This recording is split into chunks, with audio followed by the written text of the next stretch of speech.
நிறைய பேச்சுக்கள் காதில் விழதான் செஞ்சது. அதையெல்லாம் தாண்டி வந்ததுக்கு அப்புறம் தான் அந்த ஆஃபீஸ்ல எனக்கு ஒரு பேரும், இந்த பொண்ணு எந்த வேலை கொடுத்தாலும் செய்வா, டே அண்ட் நைட் பார்க்க மாட்டா, செய்யற வேலையை நேர்த்தியா செய்வா அப்படிங்கிற மாதிரி.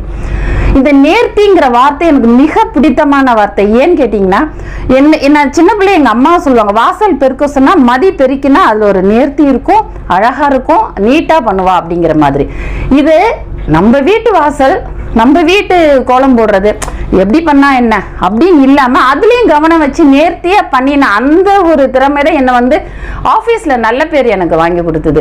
எந்த ஒரு சின்ன வேலை கொடுத்தா கூட இது கரெக்டா காம்பாக்டா நீட்டா பண்ணுவா அப்படிங்கிற பேர் எனக்கு வர ஆரம்பிச்சது இந்த சின்ன சின்ன விஷயங்கள் நான் ஃபாலோ பண்றதுதான். எப்பயுமே ரொம்ப சின்ன விஷயத்த அலட்சியப்படுத்தாம அதுல முழு கவனம் வச்சு நீங்க அதை அழகா வெற்றிகரமா செஞ்சு முடிச்சு பாருங்களேன்.